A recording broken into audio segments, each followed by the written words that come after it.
इस दुनिया में कोई भी ऐसा व्यक्ति नहीं है जिस व्यक्ति के पास परेशानी ना हो, लेकिन कुछ व्यक्ति ऐसे होते हैं कि अपनी परेशानियों को दूर करने के लिए वह जल्दबाजी में गलत फैसला ले लेते हैं कि जिसकी वजह से उनका हंसता खेलता परिवार और साथ में उनका शोहरत हमेशा के लिए तबाह हो जाता है। आज की घटना में सेम कुछ ऐसे ही होता है। एक व्यक्ति होता है, अपने चारों तरफ से परेशानी से इस तरह घिर जाता है जिसकी वजह से वह जल्दबाजी में गलत फैसला ले लेता है, लेकिन उसी एक गलत फैसले की वजह से उसका पूरा परिवार पूरी तरह से तबाह हो जाता है। लेकिन जब लोगों के कानों में सच्चाई निकल के आती है, इसे सुनने के बाद लोग हैरान और परेशान हो जाते हैं। आखिर क्या था आज की घटना में? आज की घटना में क्या हुआ? आज की घटना की आप पूरी तह तक सच्चाई जानने के लिए इस वीडियो को आप लास्ट तक ज़रूर देखिएगा। नमस्कार दोस्तों, मैं प्रदीप कुमार आपको इस स्टडी बात चैनल पे मैं स्वागत करता हूं। दोस्तों आज की यह जो सच्ची घटना है, यह घटना सुनाने से पहले मैं आपसे एक छोटा सा रिक्वेस्ट करना चाहता हूं, क्योंकि आप अगर इस चैनल पर नए आए हुए हैं, पहली बार आए हुए हैं, तो एक बार जाकर आप अपने प्यारे नाम का कमेंट हमारे बॉक्स में कर दीजिएगा, अपने नाम और पता सहित, और साथ में एक बार चैनल को सब्सक्राइब ज़रूर कर लें, ताकि आपकी वजह से आज यह जो वीडियो है इम्पोर्टेंट होने के नाते काफ़ी लोगों तक पहुंचाया जा सके, और इसके लिए हम आपके तहे दिल से शुक्रगुजार रहेंगे। दोस्तों आज की यह जो सच्ची घटना है, यह घटना है ठीक है उत्तर प्रदेश, और उसी का मुरादाबाद ज़िला पड़ता है, और ठीक उसी का एक कांठ थाना पड़ता है, और ठीक उसी में थाना प्रभारी होते हैं अजय कुमार गौतम, जो बड़े तेज तर्रार और साथ में निडर भी होते हैं।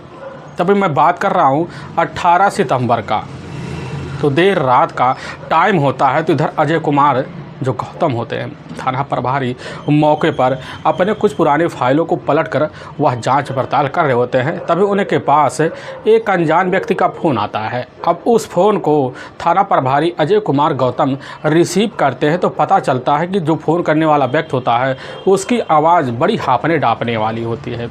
थाना प्रभारी इधर अजय कुमार गौतम उस व्यक्ति से कहने लग जाते हैं कि बताइए क्या बात है, हम कांड पुलिस थाने के थाना प्रभारी बोल रहे हैं। दूसरी तरफ वह जो व्यक्ति होता है, जैसे ही इधर थाना प्रभारी अजय कुमार गौतम की आवाज़ सुनता है, सुनने के बाद कहने लग जाता कि सर, हम उमरी कला के ही पास एक पठंगी गांव है, उसी गांव के रहने वाले प्रधान शहजाद का ही उसका अपना छोटा भाई नौशाद बोल रहा हूँ। थाना प्रभारी जैसे ही नौशाद नाम के व्यक्ति का नाम सुनते कहने लग जाते कि हाँ बताइए नौशाद, क्या बात है, किस लिए फ़ोन की, क्या काम आन पड़ा? और नौशाद जैसे ही थाना प्रभारी की बात सुनता है, कहने लग जाता है कि साहब, हमारे घर में एक युवक की डेड बॉडी मिली हुई है। अब थाना प्रभारी अजय कुमार गौतम जैसे ही नौशाद की बात सुनने के बाद चौंक जाते हैं, कहने लग जाते हैं नौशाद क्या बात है, तुम्हारे घर में किस तरह की डेड बॉडी मिली, आखिर क्या कारण था? और नौशाद जैसे थाना प्रभारी की बात सुनता कहने लग जाता कि साहब, न जाने कैसे हमारे घर में एक संदूक में उसकी सांस फूलने की वजह से उसकी मौत हुई, हमें नहीं पता आखिर क्या कारण था। अब थाना प्रभारी इधर अजय कुमार गौतम जैसी यह बात सुनने के बाद अब दूसरी तरफ नौशाद से और पूछताछ करना चाहते थे, तो नौशाद जो होता है तुरंत फ़ोन कट कर देता है। थाना प्रभारी इधर अजय कुमार गौतम तुरंत एक्शन में आ जाते हैं। इसकी जो सूचना होता है अपने से बड़े अधिकारी एसएचओ साहब को दे देते हैं, और साथ में अपने सिपाही को अपने साथ लेते हैं, और बिना टाइम गवाए होते हैं उसी समय कार थाने से निकल पड़ते हैं। और निकल पड़ने के बाद अब पठांगी गांव में पहुंचते हैं, और जैसे जिप्सी खड़े करते हैं तो उसी समय उनके सामने एक व्यक्ति आता है, उनको हाथ दिखाते हुए कहने लग जाता कि साहब, हम ही वह फ़ोन करने वाले व्यक्ति हैं नौशाद। और थाना प्रभारी को नौशाद अपने साथ लेता है, और लेने के बाद एक कमरे में जाता है। थाना प्रभारी अजय कुमार गौतम जो होते हैं उसका चेहरा बड़े ध्यान से लगते हैं, लेकिन अपना हाथ दिखाते हुए एक संदूक की तरफ इशारा मार देता है। थाना प्रभारी संदूक को जब देखते हैं उसके करीब जाते हैं। थाना प्रभारी अजय कुमार के साथ है कुछ सिपाही होते हैं। सिपाही जो होते हैं उसी संदूक को बड़े आराम से जैसे खोलते हैं तो बड़ी तेज़ भाई उसमें गंध का एक धुआं उड़ता है, और लोगों के नाक में पहुंचता है, तो लोग वहीं पर अपने नाक बंद कर लेते हैं। असहनाई गंध होता है, लेकिन जैसे थाना प्रभारी उसके अंदर झांक के देखते तो पता चलता उसके अंदर एक युवक की डेड बॉडी है, जो पूरी तरह से खून से लथपथ है। उसके चेहरे और साथ में उसके कपड़े पूरी ब्लड पड़े हुए हैं। थाना प्रभारी अब इधर सिपाही की मदद से संदूक से ही इधर बॉडी को बाहर निकलवाते हैं। निकलवाने के बाद डेड बॉडी का अब निरीक्षण करते हैं। निरीक्षण करने के बाद थाना प्रभारी और नौसाद से वहीं पूछताछ करते हैं तो बताते लग जाता है कि साहब हम तो पानीपत गए हुए थे कुछ अर्जेंट काम के लिए, लेकिन क्या हुआ कल शाम के टाइम हमारे पत्नी के पास अचानक जो होता है यह व्यक्ति आता है। लेकिन यह व्यक्ति कोई अनजान नहीं होता है, बल्कि हमारी जो अपनी पत्नी है नरगिस के ही इधर जो होता है इशारों पर घर में दाखिल हुआ था। लेकिन साहब रात के वक्त बच्चे सो रहे होते हैं, सोने की वजह से साहब नरगिस जो होती है डर जाती है। डरने की वजह से इस व्यक्ति को बाकस में छुपा देती। लेकिन साहब जब 2 घंटे बाद खोलती है तो पता चलता है इसकी सांस फूलने की वजह से मौत हो गई है। अब थाना प्रभारी यह बात जब सुनते हैं नौसाद से चौंक जाते करने लग जाते हैं आखिर कैसे हो सकता है। पुलिस की जो टीम होती है डेड बॉडी के करीब जितने भी इर्द गिर्द सामान होते निरीक्षण करती है, पता चलता है बगल में एक बैग होता है। अब उस बैग में काफ़ी सारे शराब की बोतलें पड़े होते हैं, लेकिन हाँ उसी बैग में एक आधार कार्ड होता है, जिस आधार कार्ड पर नाम साफ तौर पर दर्ज होता है तो पता चलता है उस व्यक्ति का नाम महबूब आलम है, जिसके पिता शमशाद आलम है, जो ठीक है मोड़ा पट्टी जो काट थाने में पड़ता है वहीं के रहने वाले हैं।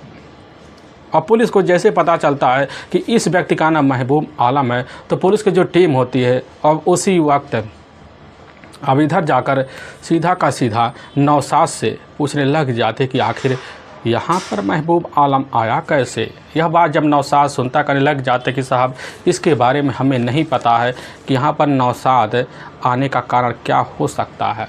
पुलिस की जो टीम होती है अपने सामने नज़र फेरती है तो पता चलता ठीक उसी के सामने अब इधर नौसाद की अपनी पत्नी नरगिस खड़ी होती है। पुलिस की टीम उसको नज़र मारती है और नज़र मारने के बाद उसके करीब जाती है, उससे पूछने लग जाती है तो नरगिस पुलिस के सामने कहने लग जाती है कि साहब यह हमारा एक दूर का रिश्तेदार है। लेकिन क्या हुआ साहब, कल जब शाम का टाइम होता शाम के टाइम महबूब हमारे घर आता कहने लग जाता है कि आज हमें रात बिरात यहीं ठहरना है। लेकिन साहब महबूब की नज़र हमारे सोते हुए बच्चों पर पहुंचती है तो वह सोचता है कहीं बच्चे देखकर हमें डर ना जाएं, जिसकी वजह से साहब महबूब इसी जाकर संदूक में सो जाता है।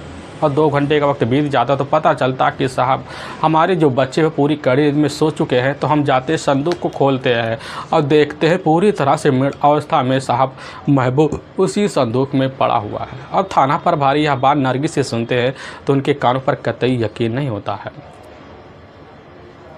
तब नरगिस आगे जवाब देते हुए कहने लग जाते कि साहब इसके बाद हम काफ़ी सोच में पड़ जाते हैं, डर भी जाते हैं, ना कुछ सोच पाते हैं ना कुछ समझ पाते हैं। सोचने लग जाते हैं कि महबूब के बॉडी को ठिकाने कैसे लगाएं।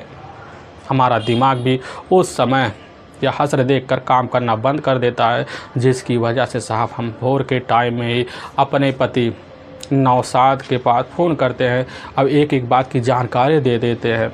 हमारे पति भी खबर पाते साहब हमारे पास पहुंच जाते हैं। पहुंचने के बाद वह हमसे कुछ पूछताछ करते हैं, हम उन्हें पूरी बात बता देते हैं साहब। लेकिन वह भी सोचने लग जाते कि जो गलती हुआ सो हुआ, लेकिन इसका सुधार करने के लिए हमें कोई ना कोई उपाय निकालना पड़ेगा। नहीं अगर पुलिस की नज़र में पड़ जाएंगे तो समझ लो हम बुरी तरह से फंस जाएंगे। तो नौसाद जो होते हैं साहब वह उसी वक्त डेड बॉडी का ठिकाने लगाने के लिए प्लान बनाते हैं, लेकिन उनके प्लान के लिए कोई दिमाग काम ही नहीं कर रहा होता, जिसकी वजह से काफ़ी बुरी तरह से फंस जाते हैं।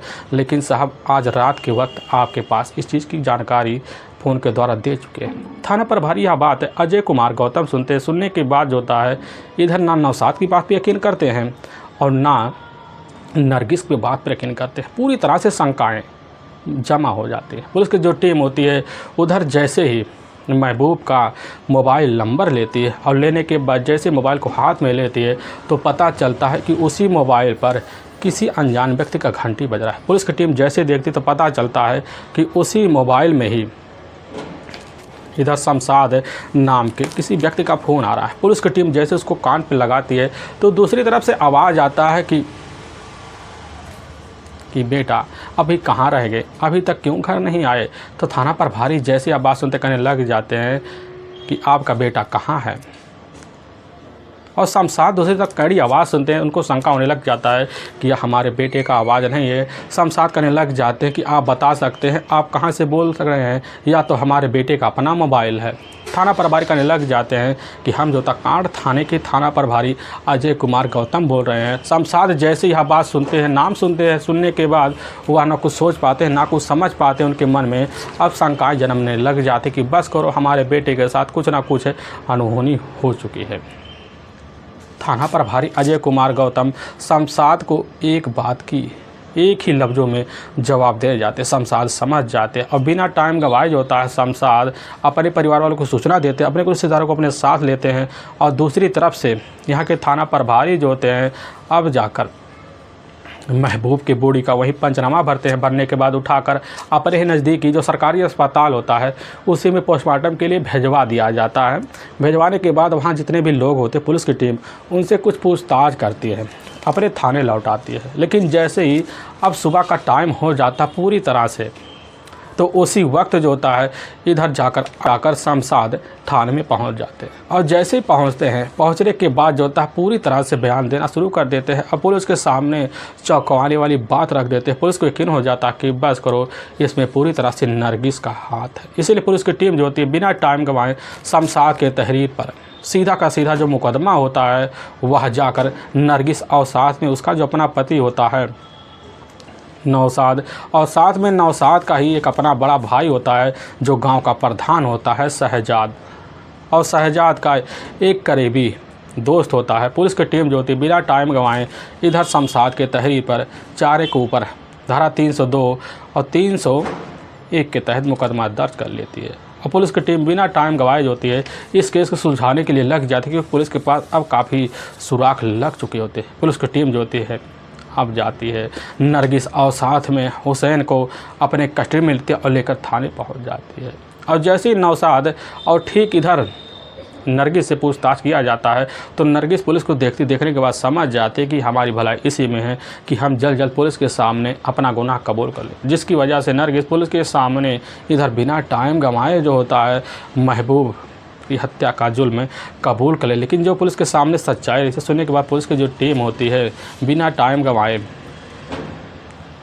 अब जाती है नौशाद के अपने बड़े भाई प्रधान शहजाद को अपने कस्टडी में लेकर थाने पहुंच जाती है। और शहजाद जो पुलिस के सामने अब कहानी बताते हैं, इसे सुनने के बाद लोगों को अपने कानों पर यकीन होने वाला होता है नहीं। असल में ठीक उत्तर प्रदेश का जो शहर पड़ता है अब मुरादाबाद, अब उसी का ही कांड थाना पड़ता है, उसी थाने का ही मोड़ा पड़ी एक गांव पड़ता है। उसी गांव के रहने वाले शमशाद हुसैन होते हैं। उनके परिवार में उनके टोटल 6 बच्चे होते हैं, जिससे 33 नंबर का बेटा उनका यही होता है अब महबूब आलम। शमशाद हुसैन जो होते हैं अब मौके पर कारपेंटरी का काम करते थे, और उसी कारपेंटरी की वजह से उनके पारिवारिक जो खर्चा होता है बड़े ही तौर तरीके से चल पाता था। लेकिन इधर जो होता है महबूब आलम कि अपने जो बल्कि भाई होते हैं सभी लोग मिलकर खुद का अपना बिजनेस करते थे, और उसी बिजनेस की वजह से उनके घर में ठीक ठाक पैसे आ जाता था। तभी मैं बात कर रहा हूँ घटना से 3 साल पहले जो होता है। अब दूसरी तरफ जो होता है नरगिस इधर अपने पति के पास फ़ोन ही कर रही होती है, तभी उसी का मोबाइल नंबर में किसी अनजान व्यक्ति का नंबर होता है। वह नंबर को नहीं देखती है और कॉल लग जाता है, यानी कि वह रॉन्ग नंबर होता है। और कॉल लगता किसके पास? सीधा का सीधा महबूब हुसैन के पास। और जो नंबर को देखता है कान पे लगा लेता है, लेकिन जैसे लगाता तो नाम पता पूछने लग जाता तो पता चलता है कि उस औरत का नाम नरगिस है। लेकिन बड़ी मीठी मीठी बात करती है नरगिस। इधर जो होता है महबूब आलम से अब आवाज़ को सुनकर जो होता है दूसरी तरफ नरगिस भी दीवानी हो जाती है, और इधर महबूब भी दीवाना हो जाता है। दोनों एक दूसरे के इतने दीवाने हो जाते हैं, होने के बाद काफ़ी घंटे बात होते हैं। लेकिन दूसरे दिन फिर जो होता है इधर खुद नरगिस फ़ोन कॉल करती है और महबूब रिसीव करता है। महबूब समझ जाता है कि लग रहा है कि नरगिस अब हमारे दिल में बस चुकी है। अब उसी दिन से रोज़ का बात होना शुरू हो जाता है। लगभग बात होते होते 2 हफ्ते का वक्त बीत जाता है, तो इसी बीच दोस्ती पूरी तरह से चरम पर पहुंच जाती है। पहुंचने के बाद जो होता है अब नरगिस भी अपने पति की दूरी का फ़ायदा पूरी तरह से उठाना शुरू कर देती है, क्योंकि जब भी शाम का टाइम होता है तो नौशाद अपने जब घर पहुंचता है, क्योंकि मौके पर वह बिल्डिंग का काम करता था। दिन भर इधर उधर ठेकेदारी लेकर अपने परिवार का गुजारा करता था और व्यस्तता की ज़िंदगी में नौशाद पूरी तरह से व्यस्त होता। इसी का पूरी तरह से रात का माहौल बनाने के लिए नरगिस जो होती है अब इस तरह दोस्ती का हाथ उसी रॉन्ग नंबर से बढ़ाती है महबूब की तरफ। महबूब जो होता है दोस्ती को स्वीकार करता और करने के बाद खूबसूरती जब देखता है प्रोफाइल में तो दीवाना सा हो जाता है। आए दिन जो होता है रात में लंबी लंबी बात दोनों के बीच चलने लग जाते हैं, लेकिन वह मौका भी अब बचता ही नहीं जब इन दोनों के बीच रात बिरात बात ना हो। लेकिन इसी बीच नरगिस के जो घर में अपने तीनों बच्चे होते हैं वह स्कूल चले जाया करते थे। दिन भर नरगिस अकेली बैठी रहती और फ़ोन के द्वारा बात करने लग जाती। लेकिन इसी बीच नरगिस जो होती है खुद आने के लिए महबूब के अपने ही ससुराल में न्योता दे देते और जैसे ही महबूब खबर पाता तो अपनी बाइक लेता, वहाँ से लगभग 7 किलोमीटर दूर ही पड़ता है वही का, और वहीं पहुंच जाता है। और पहुंचने के बाद घर में जाता, फिर जो होता नरगिस के साथ मिलकर उसके बेडरूम में उसके साथ संबंध बना देता। और संबंध का जो सिलसिला होता है नरगिस और साथ में महबूब के बीच बेधड़क चलने लग जाता है, क्योंकि नरगिस को पता है कि हमारे अपने पति का ना उनका रात का ठिकाना है ना दिन का ठिकाना है। और उसी का फ़ायदा जो होता महबूब इधर उठाता रहता, लेकिन उठाते उठाते लगभग कई महीनों का वक्त बीत जाता है। तो इसी बीच महबूब के जो पिता होते हैं अब शमशाद हुसैन को खबर लग जाता कि हमारी बेटी की जो स्थिति होती है बद से बेहतर हो चुकी है, क्योंकि उसके कमाई का जो हिस्सा होता है वह हिस्सा जो होता है सीधा का सीधा अब नरगिस के ऊपर जा रहा है, जिसकी वजह से शमशाद इधर अपने बेटे के ऊपर दबाव मारना शुरू कर देते कि बेटा अब तुम मोह माया छोड़ दो, अब शहर निकल जाओ। इधर जो होता खुद महबूब अपने पिता शमशाद की बात मानता और मांगने के बाद जो होता है घटना से मात्र कुछ साल पहले अब इधर सीधा का सीधा गोवा चला जाता और वहाँ जब जाता अपने यार दोस्तों के साथ रहकर स्टील का काम सीखना शुरू कर देता और वह सीख लेता, बड़ी जल्दी से फिर ठेका लेना शुरू कर देता, जिसकी वजह से इधर जाकर महबूब के पास ठीक ठाक पैसे आने लग जाते। और जब भी पैसा पाने के बाद उसका आधा से ज़्यादा हिस्सा जो होता है नरगिस के खाते में भेज देता और नरगिस वही पैसा पाती तो अपने आप को बड़ी ही सौभाग्य समझती कि चलो हमारा कोई अपना बाहरी व्यक्ति साथ देने वाला मिल गया है। और नरगिस और साथ में महबूब के बीच सिर्फ मोबाइल के थ्रू ही बातें हो पाती थी। यह सिलसिला चलते चलते जब कुछ महीने का वक्त बीतता, बीतने के बाद जो था महबूब फैसला लेता और गोवा से निकलकर अब कांट पहुंचता। कांट पहुंचने के बाद मुलाकात करने के लिए नरगिस के पास जाता, फिर उसके ही बेडरूम में उसके साथ रिश्ते को अंजाम देता। अब यह सिलसिला चलते चलते लगभग 3 सालों का वक्त निकल जाता है, लेकिन इसी बीच इन रिश्तों की जानकारी किसी को भी नहीं लग पाता है। लेकिन कहते ना दोस्तों, आखिर रिश्ते की कोई सीमा होती, एक ना एक दिन टूटता ज़रूर है। और ठीक ऐसा ही होता है महबूब और साथ में नरगिस के ही रिश्तों में। अब इसकी जो खबर होता है जाकर अब नरगिस के पूरे ससुराल वालों को लग जाता है, क्योंकि नरगिस का एक अपना जो जेठ होता है मौके पर गांव का प्रधान होता है। प्रधान होने के नाते उसके गांव में उसके अपने जेठ जो होते हैं शहजाद का काफ़ी ज़्यादा बदनामी होना शुरू हो जाता है, जिसकी वजह से शहजाद अब परेशान हो जाता और सच्चाई जानने के लिए लग जाता कि आखिर वह लड़का है कौन। क्योंकि नरगिस के घर में जब भी महबूब पहुंचता तो महबूब को देख कर जो होते खुद नरगिस के जो बच्चे होते हैं मामा मामा कहकर गले लग जाते हैं। लोग समझते थे हो सकता है नरगिस का अपना भाई हो, लेकिन तभी पता चलता इधर शहजाद को इधर जो होता है नरगिस का अपना भाई नहीं है बल्कि उसका खुद का एक अपना प्रेमी है। तो इसी बीच शहजाद पूरी तरह से दुखी हो जाता है, क्योंकि लोगों के ताने सुनकर इतना परेशान हो जाता है। उसी परेशानी को दूर करने के लिए अब हथकंडा अपनाने के लिए भरपूर कोशिश करना अब शुरू कर देता है। और तभी इसी बीच अगस्त साल 2020 का महीना होता। उसी महीने में इधर जो होता महबूब गोवा से अपने घर आता है और घर आने के बाद अपने परिवार के साथ कुछ वक्त बिताता है, लेकिन वक्त बिताने के साथ भी नरगिस के जो होता ससुराल आना जाना नहीं छोड़ता है।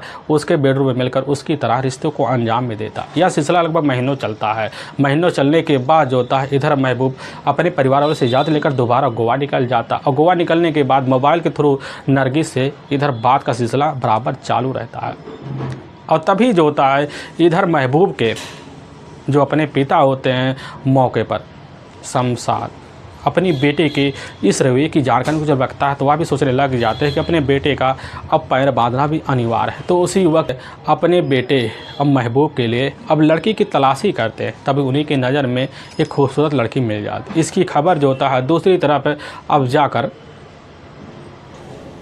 महबूब को देते और महबूब खबर पाता है, तुरंत अपने पिता की बात मानता है और रिश्ते की हामी भर लेता है। और तभी उसकी मुद्दत खाई का जो दिन पड़ता है ठीक 18 सितंबर अब साल 2020 का। अब उसी दिन जो होता है उसका पूरी तरह से घर में मुँह दिखाई घूंघट उठाई होना था। अब यह सब जानकारी जैसे ही महबूब को लगता है तो उसी वक्त अब वहाँ से निकलने के लिए तैयारी कर देता है। और तभी ठीक है अब इधर 16 सितंबर साल 2020 का दिन होता है। तो उसी वक्त जो होता है इधर गोवा से निकलने के बाद अब दिल्ली पहुंच जाता है। और उसके अपने खुद के जीजा होते हैं पिंटू, जो ठीक है कीर्ति नगर में रहते हैं। अपने जीजा के पास पहुंचता है, उनके पास रहकर पूरी रात बिताता है। लेकिन जैसे सुबह का टाइम होता है तो उसी वक्त इधर खुद महबूब इसकी जो जानकारी दो होता है अब नरगिस को देता है। नरगिस खबर पाती बड़ी खुश हो जाती है कि उसको पता होता है कि हमारे जो पति है मौके पर आज पानीपत जाने वाले हैं। पूरा घर सुनसान रहेगा, मौका अच्छा दिख रहा है। और दूसरी तरफ खबर जो होता है महबूब को लगता है उसका खुशियों का कोई ठिकाना नहीं रहता, क्योंकि उसको पता होता आज हमारे रिश्ते जो होते पूरी तरह से कायम होंगे। लगभग वही अब दोपहर का जब टाइम हो जाता तो उसी वक्त जो होता महबूब अपने जीजा से इजाज़त लेता है और लेने के बाद ठीक है अब वह दिल्ली से निकल पड़ता है। निकलने के बाद अब कांट थाने पहुंच जाता और जब पहुंचता फ़ोन के द्वारा इसकी जानकारी सबसे पहले अपने पिता शमशाद को दे देता है। वह भी खबर पाते करने लग जाते कि बेटा जल्द से जल्द तुम घर आ जाओ।